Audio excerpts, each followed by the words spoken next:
Salam sejahtera bagi Bapak dan Asdos. Kami dari kelompok 2 akan mempresentasikan mengenai proyek pendeteksian nasabah bank menggunakan metode churn. Dilanjutkan oleh teman saya untuk menjelaskan mengenai overview-nya.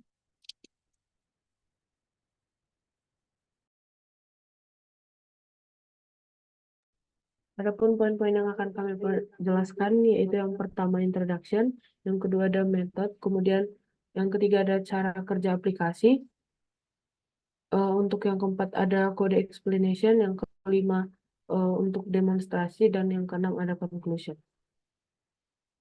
Untuk yang pertama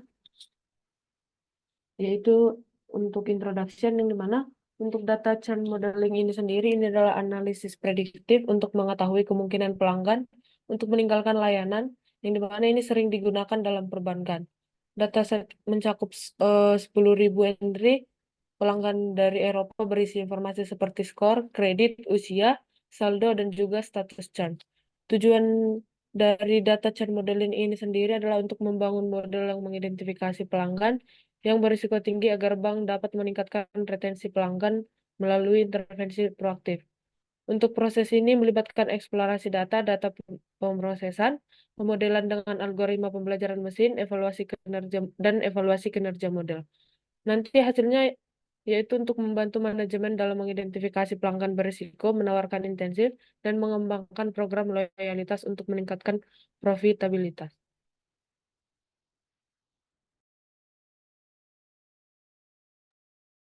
Selanjutnya untuk metode yang digunakan dalam proyek ini adalah pengembangan aplikasi prediksi churn nasabah bank menggunakan algoritma jari AMN. Adapun tahap awal untuk ini melibatkan pengumpulan dan persiapan data demografis dan transaksi keuangan dan perilaku pelanggan. Model AMN kemudian dibangun dan dilatih menggunakan data pelatihan dan validasi untuk mengoptimalkan bobot dan bias jaringan menghasilkan prediksi yang akurat. Kinerja model dievaluasi dengan metrik seperti akurasi, precision, recall, F1 score, dan ROC. Selanjutnya, model diintegrasi ke dalam aplikasi melalui endpoint API untuk menyediakan prediksi churn secara real-time, memungkinkan bank mengambil langkah preventif dalam mempertahankan nasabah berisiko tinggi sehingga meningkatkan retensi pelanggan dan profitabilitas bisnis. Selanjutnya untuk cara kerja aplikasinya, aplikasi ini memprediksi churn nasabah bank dengan mengambil data dari dataset yang mencakup informasi seperti skor kredit, negara, jenis kelamin, dan usia. Data diproses melalui normalisasi, pengisian nilai yang hilang, dan konversi atribut kategorikal yang menjadi numerik. Data, data kemudian dibagi menjadi subset pelatihan dan pengujian. Model pembelajaran mesin seperti regresi logistik atau pohon keputusan diterapkan pada subset pelatihan untuk memprediksi churn. Kinerja diuji menggunakan subset pengujian dengan metrik seperti akurasi, presisi, dan recall. Aplikasi menghasilkan laporan yang merinci hasil analisis, pola churn, dan rekomendasi strategi retensi, pemberian wawasan berharga kepada bank untuk meningkatkan retensi pelanggan dan mengoptimalkan keuntungan. Kemudian selanjutnya kita akan masuk ke penjelasan kodenya.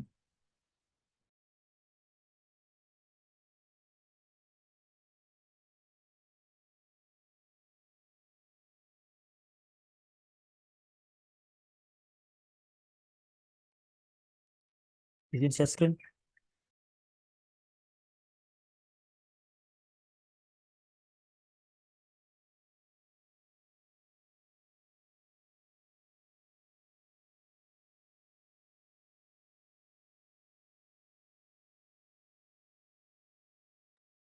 Untuk penjelasan kodenya, pertama di sini di awal terdapat home komponen, di mana home komponen ini terdiri dari 4 file.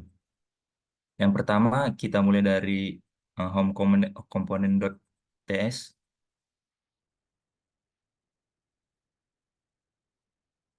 Nah, di sini home component.ts ini merupakan file TypeScript yang mendefinisikan komponen Angular bernama home component, di mana kegunaan dari home component ini pertama di sini add komponen, di mana di sini berguna untuk dekorator yang menamai kelas ini sebagai komponen Angular. Kemudian di sini terdapat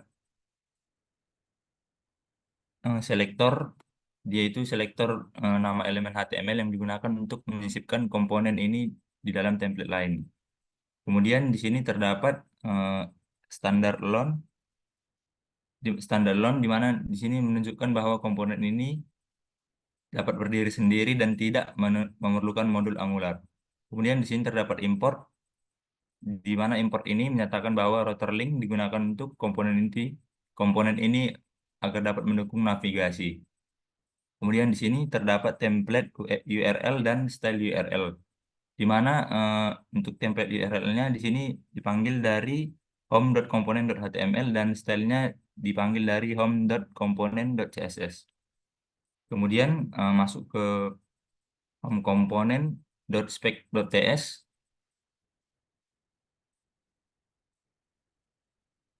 di mana untuk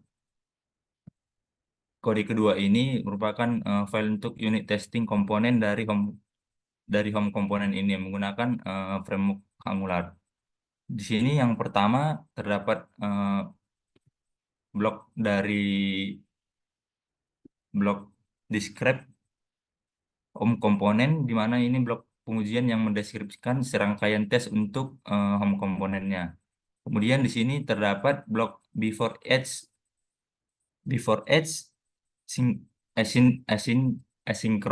asinkron. Kemudian ini blok yang dijalankan sebelum setiap tes untuk menyiapkan komponen atau modul yang dibutuhkan.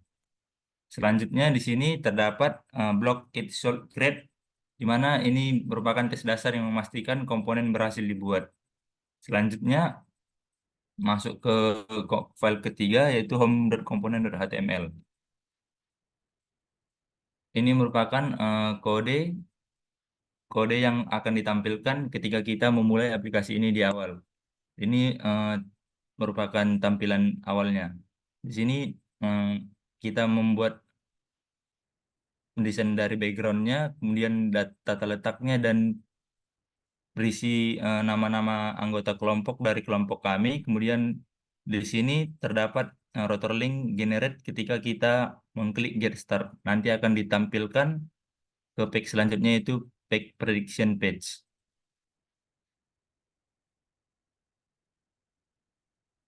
Nah, ini merupakan tampilan awal dari aplikasi kami.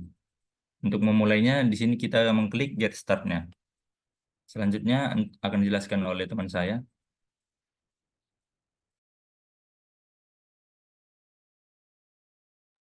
Baik, selanjutnya untuk bagian kode HTML-nya itu ada pada bagian prediction page komponen HTML.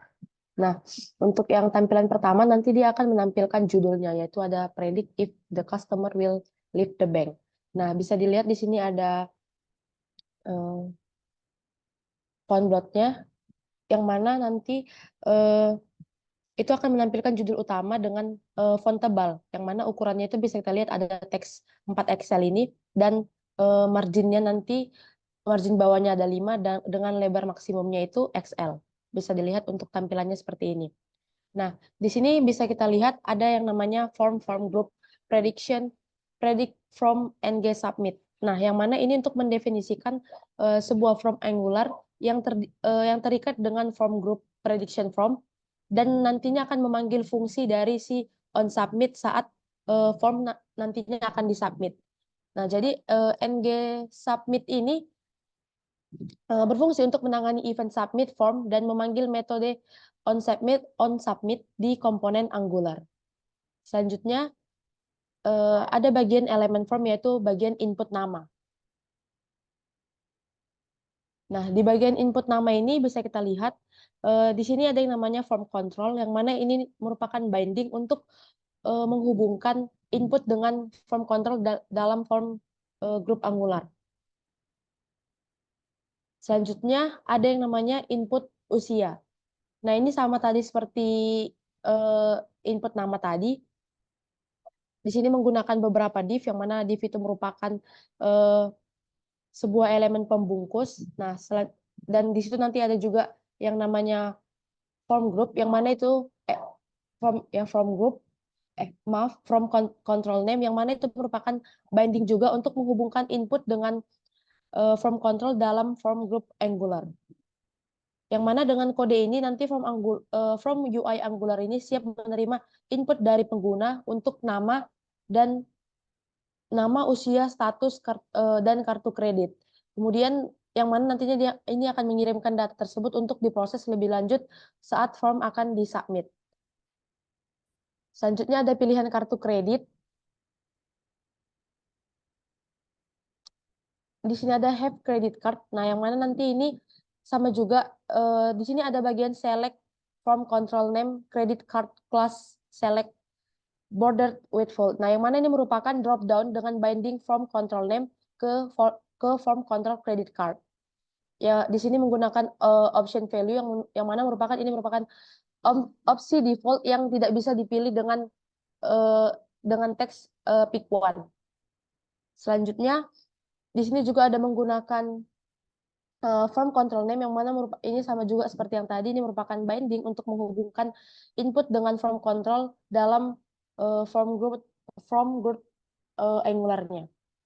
Selanjutnya akan dijelaskan oleh teman saya. Untuk selanjutnya itu yaitu pada bagian country. Untuk kode country ini sendiri, ini digunakan untuk membuat drop down untuk memilih negara, menghubungkan input dengan form control country. Untuk kode program ini opsinya akan dihasilkan secara dinamis dari array countries, menampilkan nama negara dan menggunakan kode negara sebagai value-nya. Selanjutnya untuk kode tenure-nya sendiri, untuk kode program ini sendiri, ini adalah kode untuk membuat input angka untuk memasukkan masa kerja atau tenure, yang dimana terhubung dengan form control tenure. Untuk placeholder 0-nya sendiri akan ditampilkan sebelum pengguna memasukkan data. Untuk yang kode selanjutnya yaitu active member selection. Untuk ini kode program ini untuk membuat drop down untuk memilih status keanggotaan aktif terhubung dengan form control active member yang dimana memiliki dua opsi, yaitu untuk opsi yang pertama adalah no dengan nilai 0 dan untuk opsi yes dengan nilai 1. Selanjutnya akan dijelaskan oleh teman saya. Selanjutnya pada bagian kode credit score, di mana kode ini membuat sebuah elemen input untuk memasukkan skor kredit dari pengguna. Adapun label ini mengelilingi input tersebut dan memberikan teks penjelas yaitu pada credit score agar pengguna tahu apa yang harus diisi. Input ini hanya menerima angka karena tipe inputnya number dan adanya atribut form control name credit yang menghubungkan input ini ke pengontrol formulir Angular yang dinamakan kredit. Selanjutnya, pada bagian balance. Kode ini membuat sebuah elemen input untuk memasukkan saldo pengguna.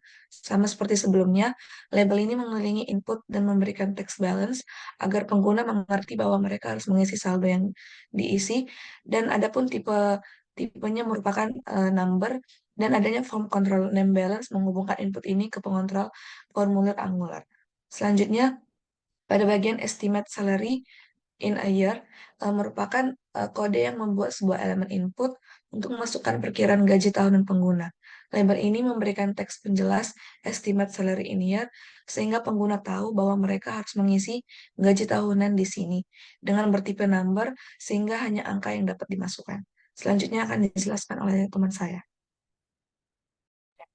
Kemudian untuk field gender,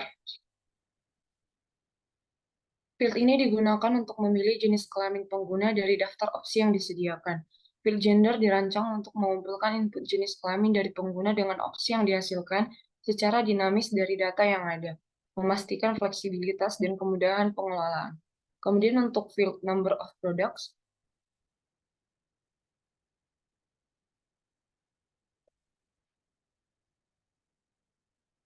field ini digunakan untuk memasukkan jumlah produk yang dimiliki oleh pengguna.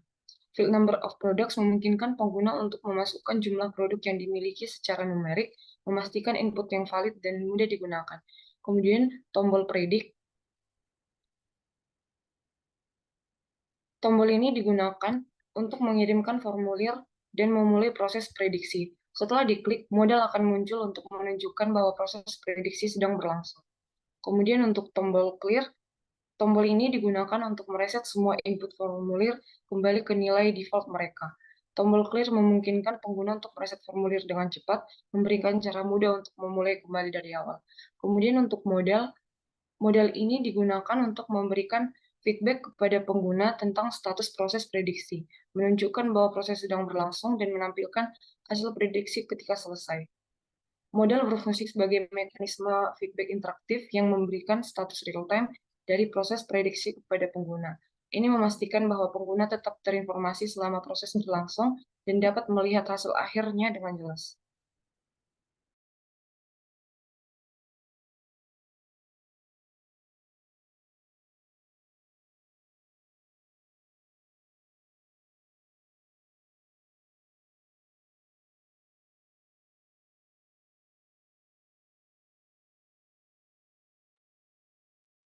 Kemudian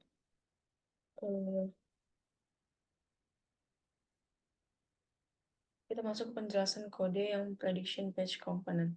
Di sini kita dapat lihat ada method onSubmit.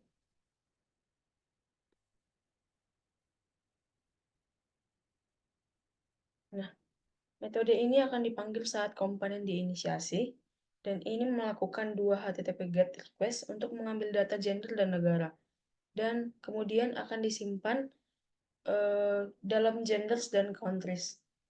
Di sini dapat kita lihat. Jadi keseluruhan dari kode page component ini berfungsi untuk menyimpan referensi ke metode onSubmit dalam properti onSubmit. Jadi komponen ini menginisialisasi form, mengambil data pendukung dari server, dan mengirim data prediksi ke server, kemudian menampilkan hasilnya. Kemudian akan dilanjutkan oleh teman saya.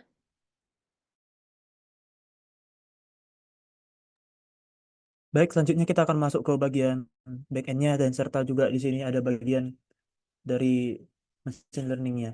Yang pertama adalah penjelasan tentang server kami, web server kami yang akan dijelaskan oleh Nicholas.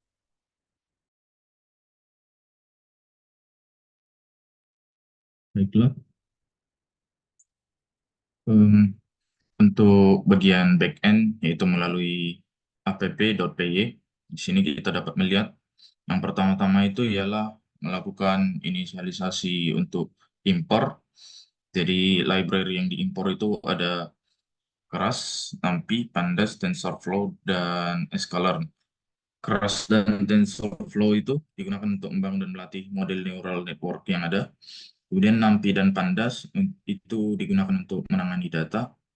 Lalu juga ada Flask dan Flask Cores itu untuk membuat server web dan mengaktifkan cross origin resource sharing atau CORS. Lalu kemudian juga ada Sklearn yang digunakan untuk pemrosesan data.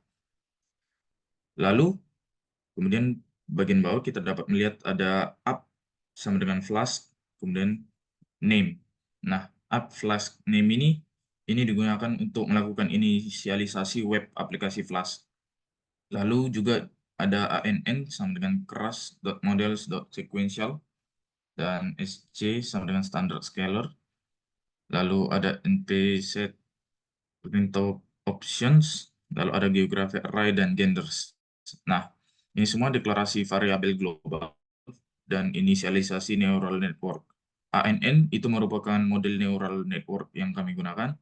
Lalu ada SC, yaitu merupakan standar scalar untuk normalisasi data. Dan juga geographic array dan genders itu sendiri array untuk menyimpan data yang diproses. Lalu, pada bagian bawah ini kita dapat melihat ada devpredict. Nah, devpredict ini digunakan untuk mengembalikan prediksi data. Jadi, kita dapat melihat data sama dengan request.json, yang berarti inputan yang diterima ialah dalam bentuk JSON, dan diproses untuk membuat prediksi menggunakan model neural network yang sudah dipilih.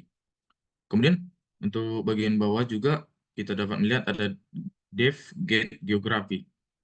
Nah, untuk bagian def ini juga sama dengan def, get, gender, yaitu untuk mengembalikan metadata yang sudah diproses, baik itu bagian geografinya, yaitu berupa negara, dan itu bagian gendernya, yaitu berupa jenis kelamin, baik itu laki-laki ataupun perempuan.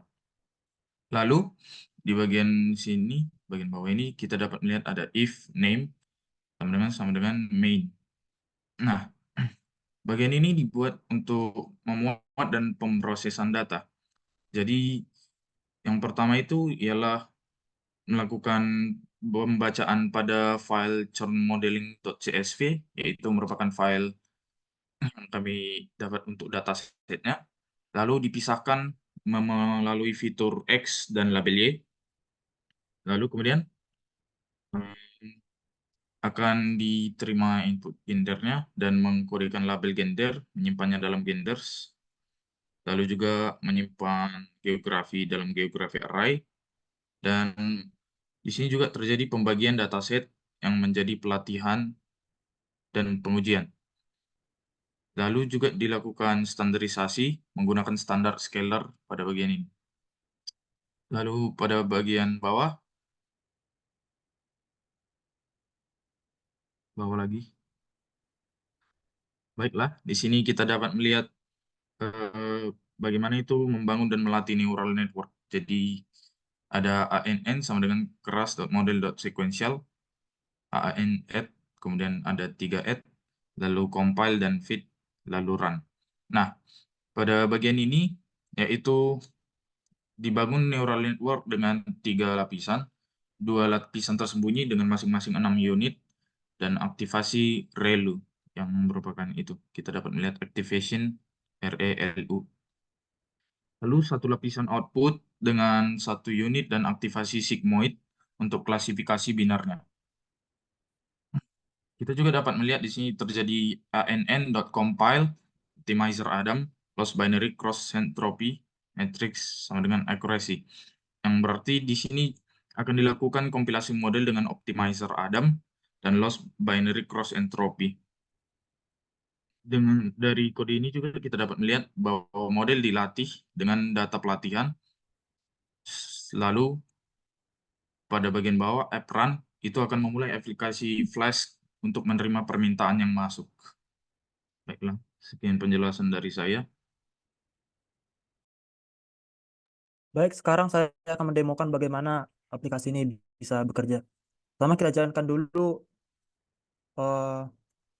si bagian backend-nya. Nah, di sini kan kita menggunakan epoch 100, berarti akan ada 100 kali perulangan dalam mengkalkulasi model. Nah, bisa kita lihat di sini, ini sekarang ada lagi iterasi ke-15. Sembari menunggu ini, dapat bisa kita perhatikan pada front end. Di sini ada country, dan juga di sini ada gender. Apabila kita lihat sekarang, country dan gender ini masih belum punya value. Kita belum bisa melihat country-nya, belum bisa melihat gendernya.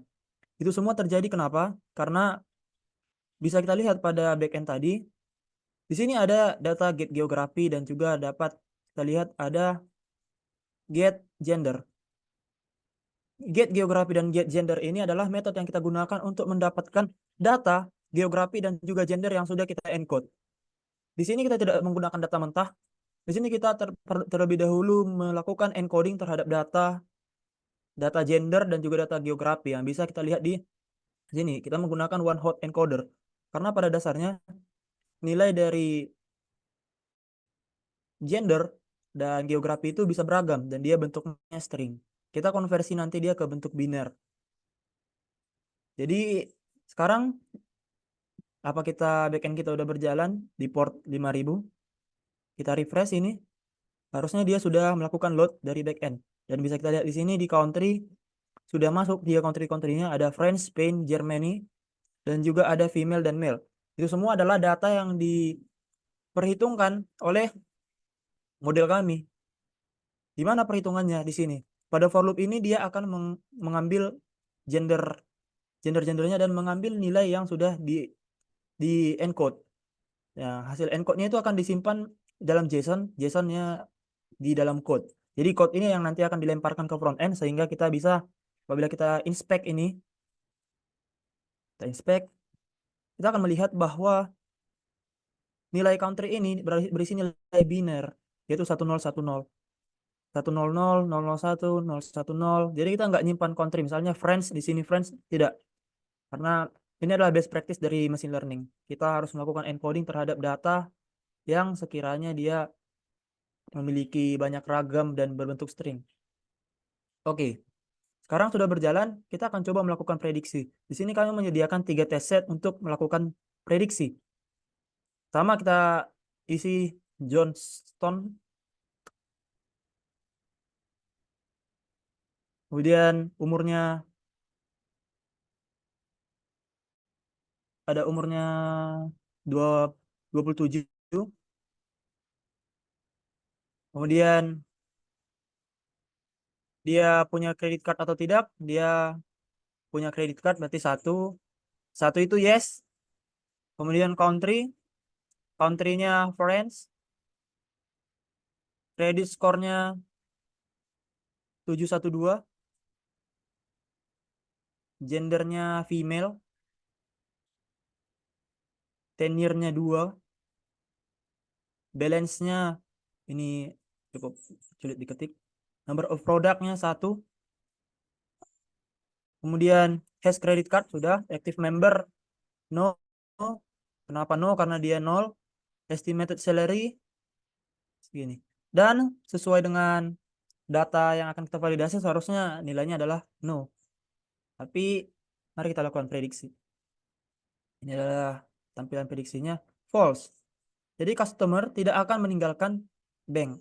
Berdasarkan prediksi model kami, dikatakan bahwa si Johnson ini tidak akan meninggalkan bank berdasarkan parameter-parameter yang sudah diberikan sebelumnya, yaitu credit score, geografi, gender. Dilakukan perhitungan di belakang dan hasil prediksinya adalah sama, bahwa Johnson tidak akan pernah meninggalkan bank dengan semua data yang sudah ada sebelumnya. Sekarang kita coba lagi Craig. Dalam kasus ini, dalam presentasi ini kami akan mencoba 2 saja karena teringat ini butuh waktu dan Zoom kami tidak premium. Coba Craig. Kemudian country-nya Jerman. Credit score-nya 850. Gender female, ya udah pas. Kemudian age ada 27, oh bukan 35. Tenure-nya 7. Balance-nya 114. Kemudian number of product-nya 1. Have credit card no. Kemudian is active member yes. Estimated salary-nya lakukan prediksi false. Customer tidak akan meninggalkan bank. Jadi seperti ini dia cara kerja aplikasi kami. Jadi dia ada satu bagian yang untuk memproses, yaitu tadi di bagian machine learning ini. Dan juga satu bagian lagi ada di front end-nya, yang notabene-nya ini dikerjakan di Angular. Di sini kami menggunakan 2 kali dense, yaitu rectified linear unit 2 kali untuk menambahkan akurasinya, serta menggunakan epoch 100. Untuk TensorFlow-nya sendiri kami menggunakan TensorFlow CPU yang lokal supaya bisa dihubungkan ke flash, tidak menggunakan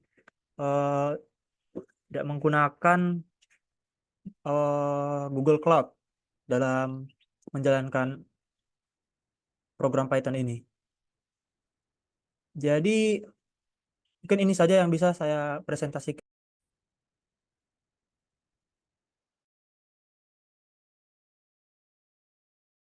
Selanjutnya, conclusion dari proyek yang kami buat ini yaitu dengan menggunakan algoritma jaringan saraf tiruan atau ANN, kita dapat membangun model prediksi yang kuat yang tidak hanya mengidentifikasi pola-pola dalam data, tetapi juga memungkinkan intervensi proaktif untuk meningkatkan retensi pelanggan. Proses analisis dimulai dengan eksplorasi data yang cermat, yang diikuti oleh pemrosesan yang melibatkan encoding kategorikal dan penskalaan fitur. Model ANN yang dibangun kemudian dilatih dengan data ini, yang mana menggunakan teknik seperti optimasi bobot dan bias, serta evaluasi kinerja yang ketat melalui metrik seperti akurasi, precision, recall, F1 score, dan AUSI-ROC. Integrasi model ke dalam aplikasi melalui endpoint API memungkinkan prediksi churn secara real-time, memberikan bank kemampuan untuk mengambil tindakan preventif yang diperlukan.